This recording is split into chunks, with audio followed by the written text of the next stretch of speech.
शिष्यस्तेहं साधिमां त्वां प्रपन्नं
भगवते नारायणेन स्वयं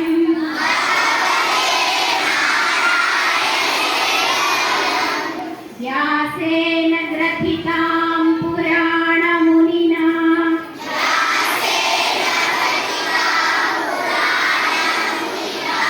मध्ये महाभारतम्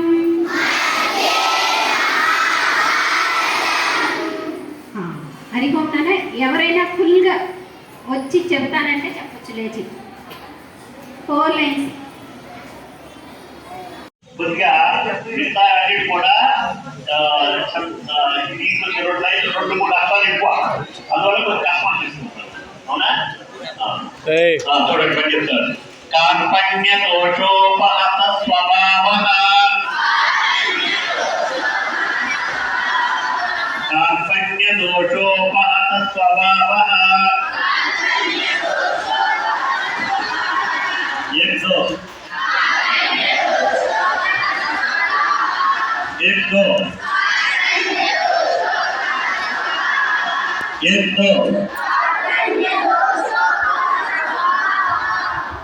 రెండో చిత్రమే పృచ్ఛామి స్వాం సర్వ సంపూర్ణ చేత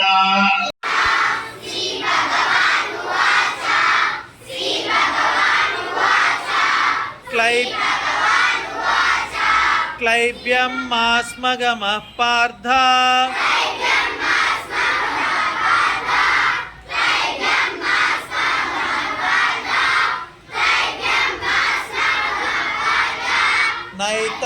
नैतत्त्वय्युपपद्यते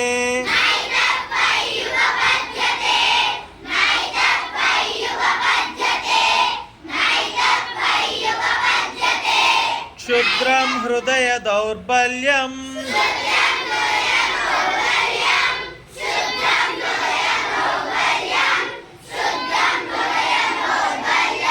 त्यक्त्वोत्तिष्ठ परन्तप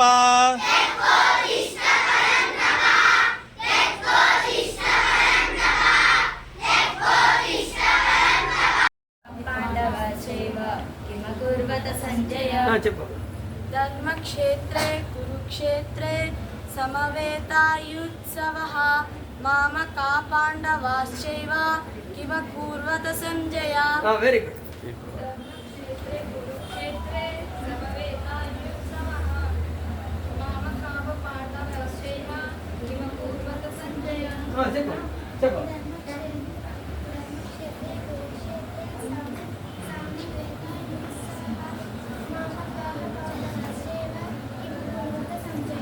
చెప్పు. Okay, encouragement. చెప్పు చెప్పు. Very good. చెప్పు. ధర్మక్షేత్రే కురుక్షేత్రే సమవేతాయుత్సవః మామకా పాండవాశ్చైవ కిమ కుర్వత సంజయ. ధర్మక్షేత్రే కురుక్షేత్రే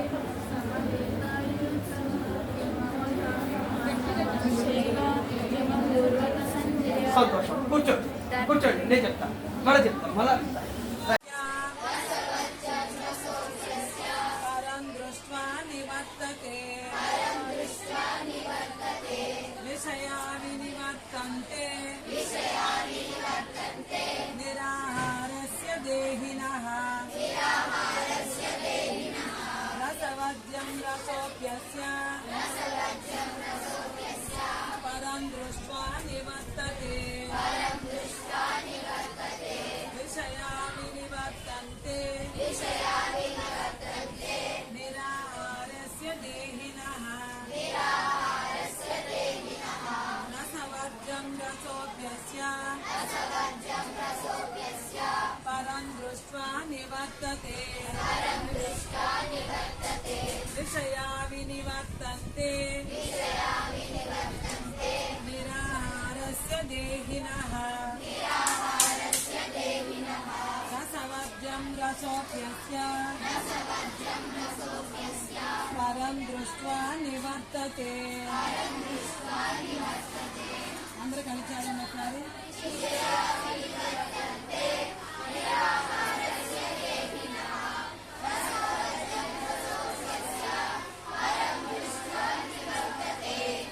ఎవరైనా ఒకళ్ళు చదవడం లేచి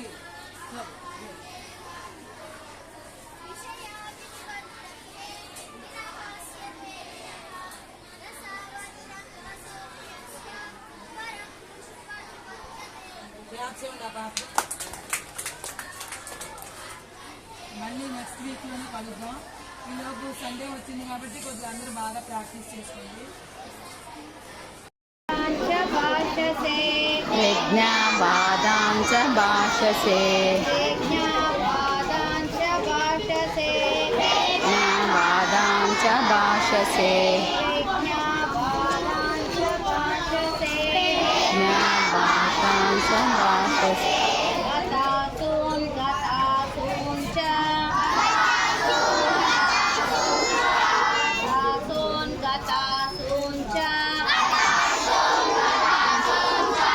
గతాసూన్ గతాసూన్ చ గతాసూన్ గతాసూన్ చ జ్ఞానుశోచంతి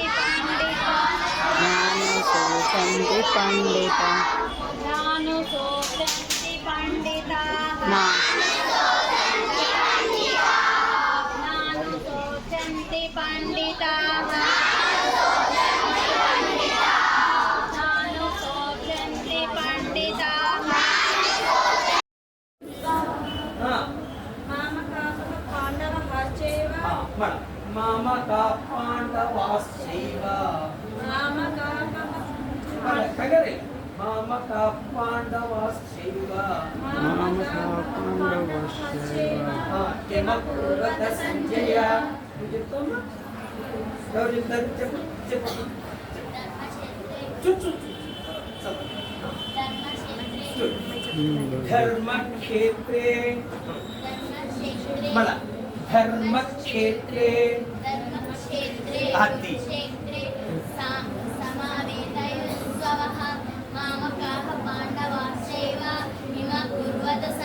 చెప్పమ్మా చెప్పు చెప్పు. ఏం పర్వాలేదు చెప్పు. ధర్మక్షేత్రే కురుక్షేత్రే సమవేతాయుత్సవః మామకా పాండవాశ్చైవ కిమ కూర్వత సంజయ. ఇప్పుడు చూడండి, చెప్పేటప్పుడు వినేటప్పుడు చూడండి. మామ కా పాండవాశ్చైవ. నువ్వు చెప్పమ్మా. ధర్మక్షేత్రే కురుక్షేత్రే సమవేతాయుత్సవః మామకాం పాండవాశ్చైవ కిమకుర్వత సంజయ. నువ్వు చెప్పు చెప్పు చెప్పు చెప్పు చెప్పు. ధర్మక్షేత్రే కురుక్షేత్రే అందరూ వినండి. సమవేతాయు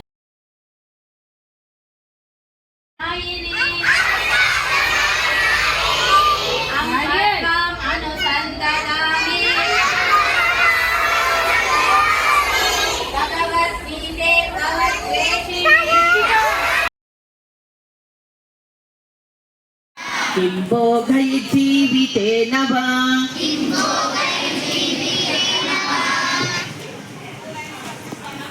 भगवान् उवाच दैव्यं मास्मघमः पार्थ दैव्यं मास्मघमः पार्थ नैतत् यं त्यक्तोत्तिष्ठ परं तप. श्रीभगवान् उवाच दैव्यं मास्मगमः पार्थ नैतत् त्वय्युपपद्यते क्षुद्रं हृदय दौर्बल्यं त्यक्तोत्तिष्ठ परं तप. अर्जुन उवाच कार्पण्यदोषोपहता स्वभावः ఓం శ్రీకృష్ణ పరబ్రహ్మణే నమః. ఓం శ్రీకృష్ణ పరబ్రహ్మణే నమః.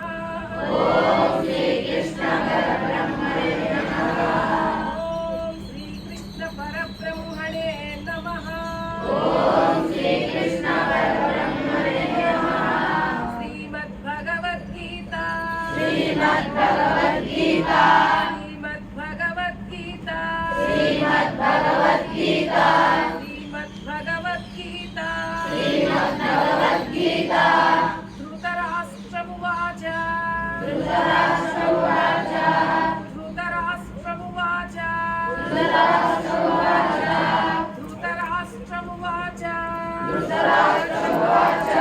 ధృతరాష్ట్రమువాచ అంటే ధృతరాష్ట్రుడు అడుగుతున్నాడు.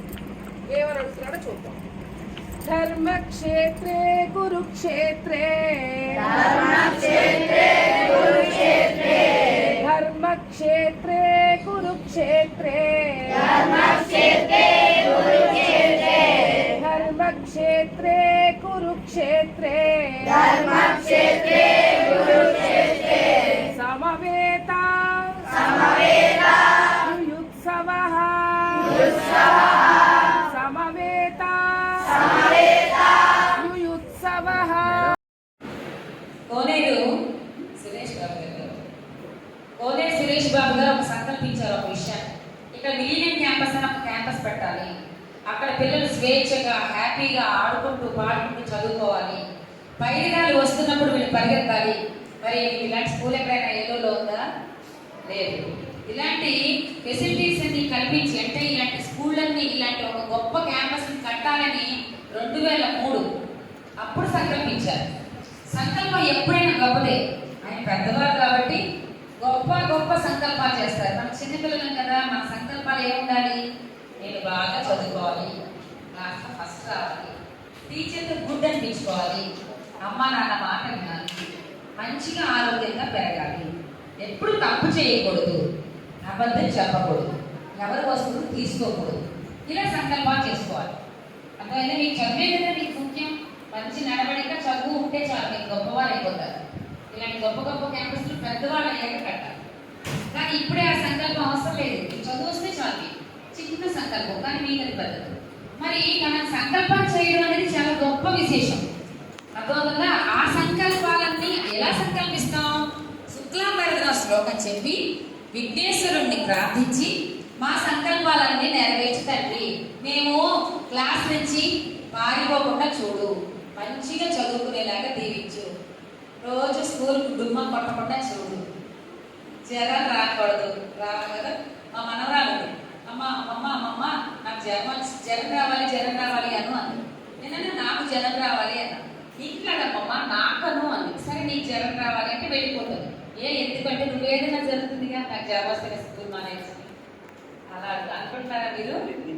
జ్వరాలు వస్తాయి, ఇమ్యూనిటీ పెంచడం కోసం జ్వరాలు రావాలి, భయపడకూడదు. కానీ పరీక్షలప్పుడు జ్వరాలు వచ్చి పరీక్షలు మానేసి ప్రమోట్ అవ్వకూడదు. బాగా కష్టపడి చదవాలని కోరుకోండి. సరేనా? ఆరోగ్యంగా ఉంటేనే మన జీవితాలు బాగుంటాయి. అలాంటి సంకల్పాలు చేయడం కోసం విఘ్నేశ శ్లోకం చదువుతున్నాం.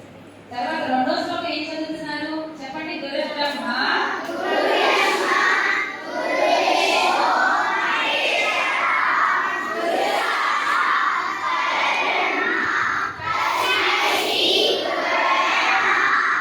అంటే అర్థం తెలుసా? ఈ ప్రపంచంలో బ్రహ్మదేవుడు, విష్ణువు, శివుడు అందరూ మీ టీచర్లుగా వచ్చారు. గురువు అంటే ఎవరు? ఆ భగవంతుడే మీకు టీచర్ రూపంలో వచ్చారు అని అర్థం ఆ శ్లోకానికి. అలాంటి టీచర్ని నేను నమస్కరిస్తున్నాను అని. మరి మీకు అందరినీ అలాగే అనుకుంటున్నారా? దేవుడిగానే భావిస్తున్నారా? మా టీచర్ కొట్టింది, మా టీచర్ తిట్టింది, నాకు అక్కడ తక్కువ వేసింది అలా అనుకుంటున్నారా? మీరు ఎంత గొప్ప వాళ్ళైనా, ఎంత తెలియగల వాళ్ళైనా సరే, మీకు ఎంత నాలెడ్జ్ ఉన్న టీచర్ కంటే ఎక్కువ తెలివైన వాళ్ళైనా, మీకు టీచర్ లేకపోతే మీకు గమ్యం తెలియదు. అర్థమవుతుందా? కాబట్టి ఎందుకు భగవానుడే టీచర్ రూపంలో వచ్చాడు. ఇది నేను రాసింది కాదు, మా టీచర్ రాసింది కాదు, వాళ్ళ టీచర్ రాసింది కాదు. మునులు, సిద్ధులు, ఋషులు ఉన్న కాలంలో వేదవ్యాస మహర్షి కూడా చదివిన శ్లోకం ఇది. ఆ మాట చెప్పి కాళ్ళకి నమస్కరిస్తూ ఈ శ్లోకం చెప్పేవారు. అలాంటి మహర్షులే చెప్పారంటే ఇది నిజం కదా? నిజమేనా? ప్రపంచంలో గొప్ప గొప్ప వాళ్ళు ఆచరించిన విషయాలు నిజము అని నమ్మి తీరాలి. అర్థమైందా? మరి మీరు మీ టీచర్ని దేవుడిగా భావిస్తున్నారా? ఒకవేళ భావించకపోతే ఇవాళ వచ్చి భావించరు. ఎప్పుడైతే మీరు టీచర్ని దేవుడిగా భావిస్తారో, మీ గురువే బ్రహ్మ విష్ణు మహేశ్వర స్వరూపం అని కలుస్తారో, మీకు బాగా చదువు వస్తుంది, మీరు అనుకున్నది సాధించగలుగుతారు. ఎప్పుడైతే టీచర్ని తక్కువగా మా టీచర్కి ప్రాబ్లం ఇచ్చారో, నాకు 2-3 రకాల సాల్వేషన్స్ వచ్చు, మా టీచర్కి ఒక్కటే. అర్థమైందా? నమ్మకుండా ఉండడు, ఎవరు తెలియవాడే కదా. కానీ టీచర్ని కనుక భగవంతుడిగా భావించి ఆయన చెప్పిన మాటలు, మీ టీచర్లు చెప్పిన మాటలు విని పూజ తప్పకుండా చదువుకున్నారు అనుకోండి, మీరు గొప్ప గొప్ప వాళ్ళు అవుతారు. అర్థమవుతుందా? ఏమి అలా మరి వాటి నుంచి గురు బ్రహ్మ చెప్పేటప్పుడు అలా మనసులో మీ టీచర్ని తలుచుకొని చెప్తారా? ఊరికినే చెప్పేస్తారా? అలా తలుచుకొని చెప్పాలి. ఓకేనా? తర్వాత శ్లోకం చేయండి.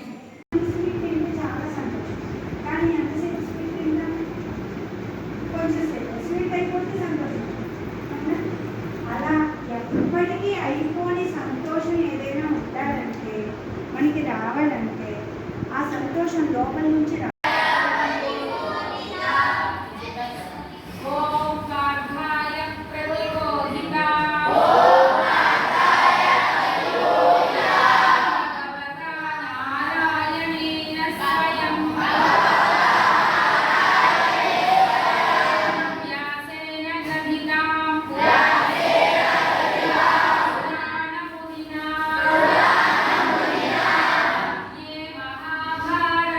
Bye.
అలసట అంతా తీరుతుంది. మీ కళ్ళు చాలా అలసిపోయి అవి తీరి మనసు కూడా ప్రశాంతంగా ఉంటుంది, పాట చదువుతుంటారు. స్ట్రైట్గా కూర్చోండి. ఇప్పుడు కన్నులు మూయండి, భ్రూ మధ్యలో దృష్టి నిలపండి. కన్నులు మూసి బ్రీత్ ఇన్, గాలి పీల్చుకోండి, వదలండి. గాలి పీల్చుకోండి, వదలండి. మరలా గాలి పీల్చుకోండి, వదలండి. ఇప్పుడు చెప్పండి నాతో పాటు. ఓ కళ్ళు మూసుకుని చెప్పాలి. ఓ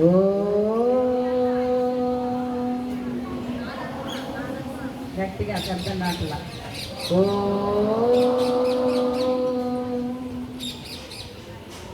పలకండి. ఓ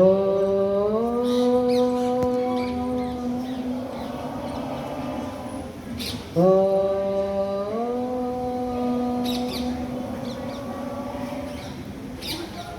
శక్తినంత గాలి గుండెల నిండా పీల్చుకున్న తర్వాత ఓంకారం చెప్పాలి. ఓకేనా? ఓ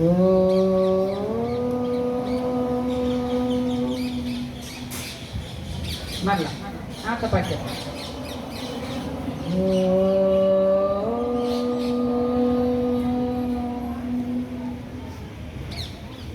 ఇప్పుడు చేతులు రబ్ చేయండి 3 సార్లు. కళ్ళ మీద పెట్టుకోండి. ఆ వేడి కంటికి తగలాలి. ఇప్పుడు చేతులు వెంటనే మీ చేతులు చూసుకోండి. చాలా రిలాక్స్డ్గా ఉంది కదా. ఇప్పుడు నమస్కార ముద్ర వేయడం వల్ల ఉపయోగాలు చెప్తాను. నమస్కారం అయింది, ఒకసారి నమస్కార ముద్ర అంటారు దీన్ని. ఇది పెట్టడం వల్ల ఏమవుతుందంటే మన శరీరంలో 2 మెదడు ఉంది కదా, ఒక మెదడు, దానికి 2 భాగాలు ఉంటాయి. అవునా? కుడివైపు ఎడమవైపు, రైట్ అండ్ లెఫ్ట్. మీకు తెలుసా తెలియదా? మెదడుకి 2 భాగాలు ఉంటాయి తెలుసు కదా. కుడివైపు పనిచేసింది అనుకోండి, ఎడమ భాగాలన్నీ బాగుంటాయి. లెఫ్ట్ సైడ్ మెదడు బాగా పనిచేసింది అనుకోండి, కుడివైపు భాగాలన్నీ బాగా పనిచేస్తాయి. అసలు మనకి 2 భాగాలు సమంగా పనిచేస్తే తప్ప మనం ఇక్కడికి వచ్చి చదువుకోలేము. ఏ వైపు ఇబ్బంది వచ్చినా మెదడుకి పనిచేయం. మనం ఒకవైపు పనిచేయదు, మనకి హాస్పిటల్లో ఉంటాం. ఈ 2 భాగాలని అనుసంధానం చేసేది నమస్కార ముద్ర. అర్థమవుతుందా? మనం ఎప్పుడైనా సరే ఒక గురువు దగ్గరికి వెళ్ళినప్పుడు కానీ, ఒక భగవంతుడి దగ్గరికి వెళ్ళినప్పుడు కానీ 2 చేతులు దగ్గరికి జోడించి హృదయం దగ్గర పెట్టుకుని నమస్కారం చేయడం వల్ల మన మెదడు అనుసంధానమై 2 భాగాలు కూడా సమంగా అనుసంధానమై మన శరీరంలో 72,000 నాడులను అంటే సెల్స్ పనిచేసేలాగా చేస్తుంది. సెల్స్ అంటారు కదా మీరు, 72,000. అవునా? సెల్స్ ఉంటాయి. అవన్నీ ఒకసారిగా చక్కగా పనిచేయడం ఒకేసారిగా మొదలవుతుంది. అలా మనం నమస్కార ముద్ర చేసి శ్లోకం చెప్పండి. గురు బ్రహ్మ గురు విష్ణు తస్మై శ్రీ గురవే నమః.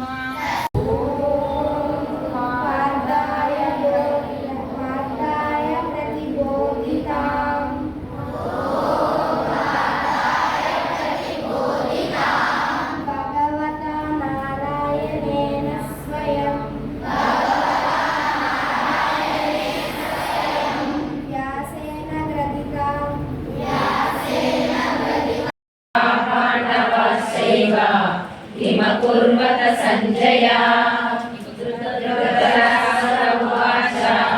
ధర్మక్షేత్రే కురుక్షేత్రే సమవేతాయుత్సవః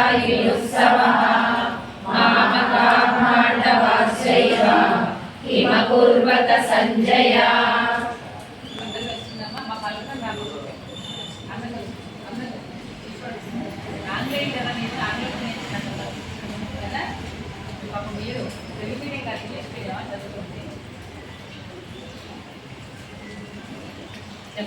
అర్జున ఉవాచ నకాంక్షే విజయం కృష్ణ నచరాజ్యం సుఖాని చ కిం నో రాజ్యేన గోవింద కిం భోగైర్ జీవితేన వా. అర్జున ఉవాచ నకాంక్షే విజయం కృష్ణ నచరాజ్యం సుఖాని చ కిం నో రాజ్యేన किं नो राज्येन गोविन्द भोगैर्जीवितेन वा किं भोगैर्जीवितेन वा अर्जुन उवाच नकाङ्क्षे विजयं कृष्ण नकाङ्क्षे विजयं कृष्ण न च राज्यं सुखानि च किं नो राज्येन गोविन्द भोगैर्जीवितेन वा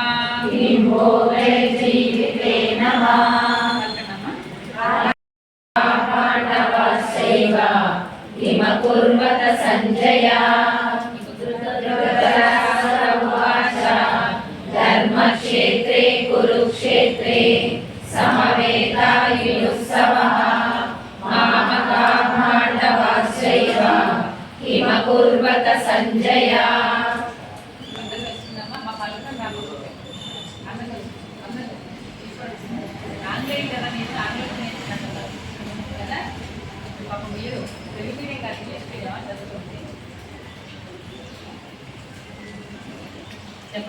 अर्जुन उवाच नकाङ्क्षे विजयं कृष्ण न च राज्यं सुखानि च किं नो राज्येन गोविन्द किं भोगैर्जीवितेन वा अर्जुन उवाच नकाङ्क्षे विजयं कृष्ण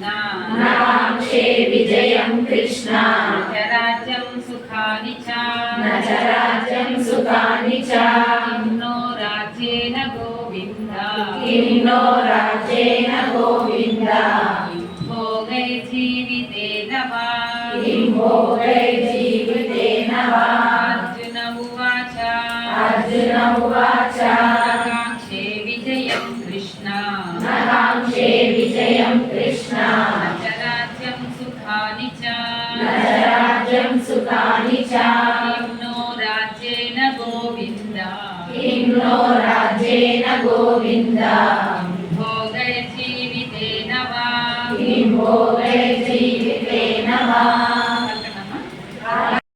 లడ్డూ మిఠాయి అందులో రెండో శ్లోకం గురు బ్రహ్మ వచ్చా మీకు కదా? పిల్లలందరూ డిబేట్ అవ్వాలి, ప్రతి వాళ్ళు చెప్పాలి. గురు బ్రహ్మ గురించి చెప్పండి అందరూ ఒకసారిగా.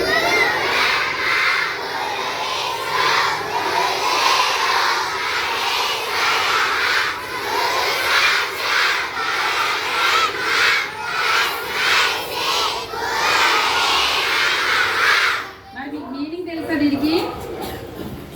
తెలుసా? మరి గురు బ్రహ్మ గురు విష్ణువు అని ఎందుకు చదువుకుంటున్నాం మనం ప్రతిరోజు? ఎందుకు చదువుకుంటున్నామంటే ఈ ప్రపంచంలో దేవతలందరూ బ్రహ్మ విష్ణు మహేశ్వరులందరూ కూడా గురువు రూపంలో మీకు వచ్చి పాఠం చెప్తున్నారని. అర్థమైందా? గురువు అంటే ఎవరో తెలుసా మీకు? బాగా చెప్పారు, ఐసీ క్యాంపస్ అనిపించారు. గురువు అంటే టీచర్. అర్థమైందా? మన టీచర్స్ ఎవరు? దేవతల రూపంలో వచ్చి, దేవతలు టీచర్ల రూపంలో వచ్చి మనకి విజ్ఞానాన్ని అందిస్తారు. కాబట్టి గురుర్ బ్రహ్మ గురుర్ విష్ణు గురుర్దేవో మహేశ్వర గురు సాక్షాత్ పరబ్రహ్మ తస్మై శ్రీ గురవే నమః. ప్రతిరోజు మనం ఎందుకు చదువుకోవాలి? శ్లోకం చదివి మానేయడం కాదు. మీ మనస వాచ కర్మణ గురువే బ్రహ్మ గురువే విష్ణు గురువే మహేశ్వరుడు అని కలవాలి. తెలిసిందా? టీచర్ని మనసుతో తిట్టుకోవడం, మా టీచర్ నన్ను కొట్టింది, మార్కు తక్కువ అనుకోకూడదు. ఎందుకు? మీ టీచర్ మిమ్మల్ని ఎందుకు గట్టిగా చదివిస్తాను క్యాన్వాస్ ఇచ్చి మీరు బాగుపడాలని కదా. అర్థమైందా? కాబట్టి మన టీచర్లు మనకి బ్రహ్మ విష్ణు మహేశ్వరులతో సమానం. అందరూ వినండి నాన్న, మన గురువులు మనకి దేవతలతో సమానం. అందుకని ప్రతిరోజు ఈ శ్లోకం చెప్పటమే కాక మీ మనస్సులో కూడా మీ టీచర్స్ని దేవతగా కొలవండి. ఓకేనా? తర్వాత నేను ఇప్పుడు ఇంకో శ్లోకం చెప్తాను, నేర్చుకోండి. ఓ పార్థాయ ప్రతిబోధిత భగవత నారాయణేన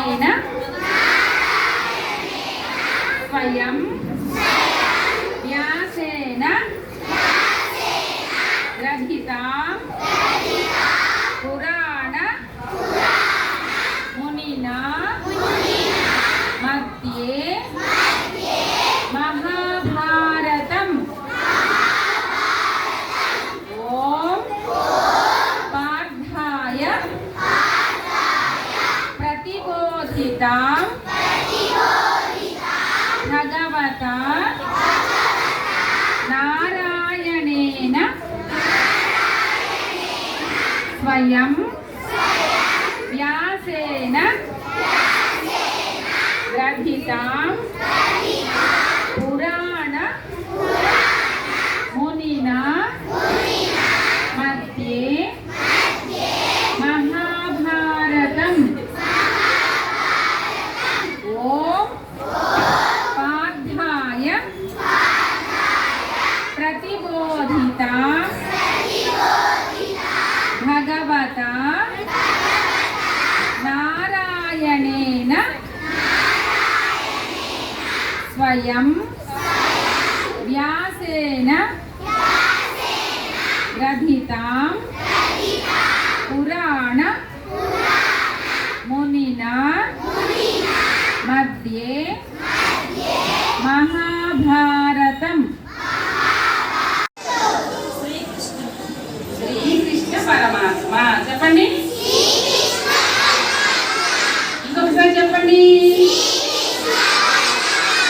మళ్ళీ చెప్పండి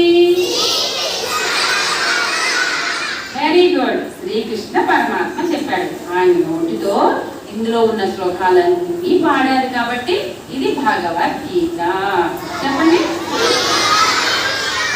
మళ్ళీ చెప్పండి ఇంకోసారి చెప్పండి వెరీ గుడ్ ఈ భగవద్గీతలో ఎన్ని అధ్యాయాలు ఉన్నాయో తెలుసా అధ్యాయం అంటే మీరు ఇంగ్లీష్ కదా చాప్టర్స్ ఎన్ని చాప్టర్స్ ఉన్నాయో తెలుసా మీకు తెలియదే ఎవరికైనా తెలుసా అయ్యో చెప్తా 18 అధ్యాయాలు అంటే 18 చాప్టర్స్ ఎన్ని ఉన్నాయి 18 అధ్యాయాలు మరి ఇందులో శ్లోకాలు ఉన్నాయి కదా ఆ భగవద్గీతలో ఎన్ని శ్లోకాలు ఉంటాయో తెలుసా మీకు ఎవరికైనా అయ్యో సరే రేపైతే చెప్పాలి మరి ఓకేనా రేపు వచ్చి అడుగుతాను మళ్ళీ అప్పుడు చెప్పేయాలి 700 అంటే 700 శ్లోకాస్ ఎన్ని శ్లోకాలు ఎన్ని శ్లోకాలు ఎన్ని శ్లోకాలు ఎన్ని అధ్యాయాలు శ్లోకాస్ అంటే సంస్కృతంలో ఉన్న శ్లోకాలు శ్లోకం అంటాం మరి అధ్యాయం అంటే చాప్టర్ అని చెప్పాను కదా అర్థమైందా ఎన్ని అధ్యాయాలు ఎన్ని అధ్యాయాలు ఎన్ని అధ్యాయాలు వెరీ గుడ్ 18 అధ్యాయాలు 700 శ్లోకాస్ ఓకేనా అది భగవానుడు చెప్పిన శ్లోకాస్ కాబట్టి దీన్ని ఏమన్నారు ఏమన్నారు వెరీ గుడ్ సరే प्रतिबोधितां भगवता नारायणेन स्वयं व्यासेन ग्रथितां पुराणमुनिना मध्ये महाभारतम्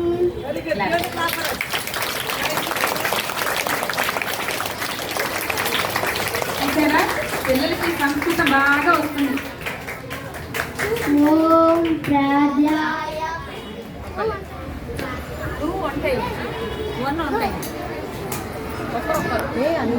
ఓం ప్రాధ్యాయ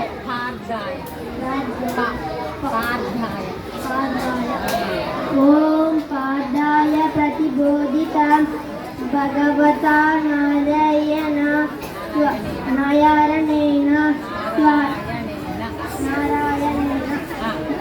భగవతా నారాయణేన స్వయం